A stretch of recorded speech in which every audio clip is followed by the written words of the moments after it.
Hello! We are GJSSC! はじめまして、GJSSC イベントセクションのかなみとゆうせいです。私たちは明治大学国際日本学部公認団体国際交流学生委員会として活動しています。日本人学生と留学生の交流促進を目的としてイベントの開催や留学生のサポートを行っている学生団体です。詳しくはこちらをご覧ください。今回から国日の先生方にインタビューを行い、授業内容を紹介する企画をスタートします。第1弾は我らが学部長鈴木健二先生です。この動画は国際日本学部に興味のある受験生だけでなく、大学生の授業やゼミの様子に興味のある方全員に楽しんでもらえるものとなっております。ぜひ最後までご覧ください。それではどうぞ。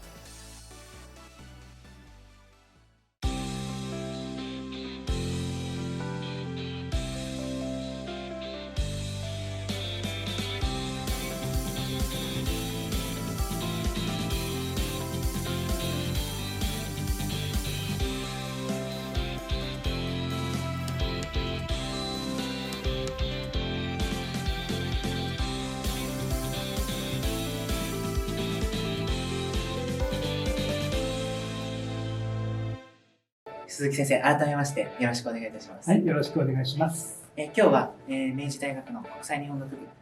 授業のことやゼミのこと、国際日本学部自体のことについて、鈴木先生にインタビューさせていただきたいと思います。はい、よろしくお願いします。じゃあ早速本題に入らせていただきたいなと思うんですけれども、鈴木先生は明治大学の国際日本学部でどのような分野について教えて、授業をしていらっしゃるのか教えていただいてもよろしいでしょうか。はい、僕は主要科目は日本社会システム論っていうのを、日本語と英語でやっています。であとヨーロッパ政治経済論っていうのも副みたいな感じでやっています。僕が今、ヨーロッパ政治経済論と日本社会システム論どっちも取ってるんですけど、その先生は、日本とヨーロッパとか世界の日本各国の諸国のデータと日本を比べることで、その日本のシステムとかを、他の海外の、システムと比較するっていうのが僕の印象としてなんだけど、特に印象に残っているのが、その先生が日本の常識が世界の非常識だっていうのがすごい僕の中で印象に残ってます。やっぱり日本だとこれが当たり前っていうことが日本の中だけにいるともうそれが全てだと思っちゃって、でそれが自分にとってあんまり都合がいいことじゃないと、もう世の中こんなもんなんだってなっちゃうんだけど、実はそれって本当は違うんだぜっていうのをみんなに教えたいなっていうふうにすごく思ってます。ありがとうございます。じゃあ、次の質問に移らせていただきます。授業を通して、学生たちにどのような力を身につけてほしいなと感じていますか。その社会システムの比較っていうのは僕のやってることですけども、必ず、日本のものでもね、いいことがあり悪いことがありっていうのは必ず両面あるっていうことを分かってほしいなっていうのが日本社会システム論では一番気をつけてることです。で違ってるんだよって違ってて、どっちもいいことも悪いこともあるんだよっていうのをなんていうのかな、すり合わせていくっていうことが日本もこれから必要だと思うんだけど、もうすでにヨーロッパではそういうことをやっているっていうので、どうやってるんだろうっていうのをヨーロッパの方ではやってるかなっていう、そういう感じになってます。僕もいつもそのヨーロッパの新しいシステム、その日本と、ヨーロッパの例えば教育のシステムの違いだったり、すごい新鮮な気持ちでいつも授業が受けれるので、とても毎週楽しみに授業を受けています。じゃあ次の質問には、ゼミについての、質問になります。鈴木ゼミではどのような活動をしていて、ゼミ生が進む就職先の傾向などを教えていただければなと思います。はい。うちは日本と北欧、特にスウェーデンの比較っていうのを主にやっています。それは僕が明治大学国際日本学部に来る前に10年間スウェーデンにいたっていうので、スウェーデンのことをよく知ってるっていうのもあるし、あと向こうのつながりもいっぱいあるので、それをうまくね使えればいいなと思っていて、で、コロナ前は合宿に行ったりねしてて、今ちょっと行けなくて来年はどうなんだみたいなのもあるんですけど、オンラインでとりあえずはいろいろつながりあって、あとは大使館とは仲良くしてるので、その大使館でのイベントとかに割と一緒にやったりとか、あとは在日のスウェーデン企業、IKEA とかボルボとかありますけど、そういう企業さんといろいろ仲良くさせてもらって、そこで活動したりとかしてます。もしよろしければ来年度のゼミで扱うテーマだったり、そういうこういうことをやるよっていうのを教えていただけたりはできますでしょうか。今必ずやることっていうのはスウェーデン .se っていうスウェーデン政府がそのスウェーデンのことを英語で世界に発信してるいろんなこと、子育てとか環境とか、いろいろ福祉とかあるんですけど、そういう内容をその英語で発信してるやつを日本語版をうちが今作っていいことになっていて、でそれは毎年やってるんですね。でそれやりながらまずはスウェーデンってどんな国なんだろうっていうのを学んでもらって、でそれで今3年生の後半は何やってるかっていうと、みんなグループ分かれていろんな活動をしています。ボルボと今やってるところもあるし、働き方について向こうにいる人にいろんなインタビューしてるところもあるし、みたいな感じでやっていて、で4年生になると少し研究っていうことで最後4年の最後にそのスウェーデン大使館で発表してもらうんだけど、それに向けて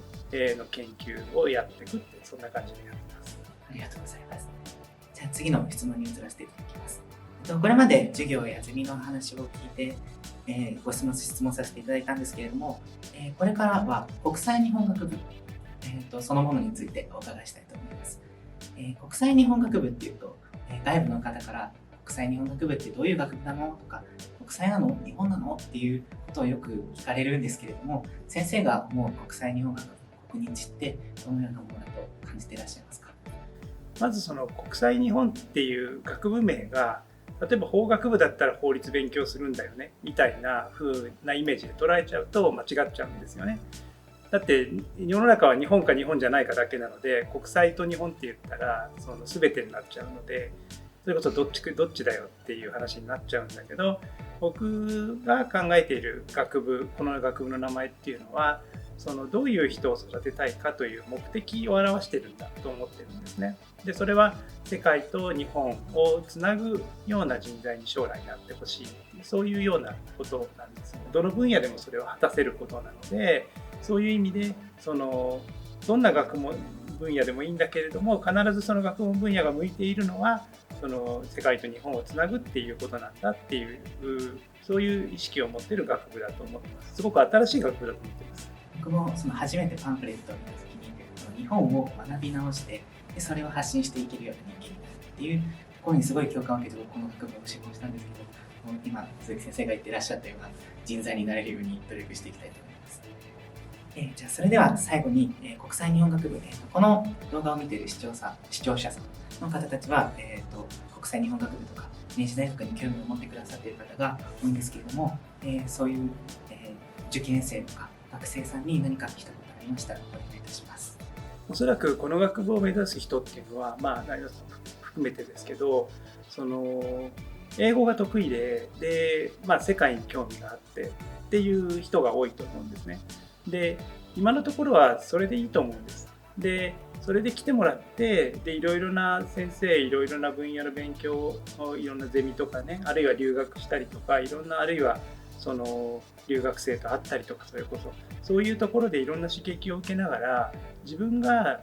これから日本と世界をつなぐっていう意味で何ができるのかなっていうのを考えながら、最後就職、仕事を見つけるところまで行ってもらえばいいっていう、そういう考え方なので、なるべく自由な考え方を持っていて、だけど自分は日本と世界、国際的な舞台で活躍したいんだ、その思いだけは、受験をする人もそういう思いで来てほしいし、ここで勉強している人たちもその思いを忘れないでほしいなって思います。インタビューは以上になります。改めまして本日はありがとうございました。はい、ありがとうございました。僕たち GGSSC の活動は、Instagram、Twitter、Facebook、ホームページそれぞれで確認できるので、ぜひチェックしてみてください。それではありがとうございました。GGSSC の C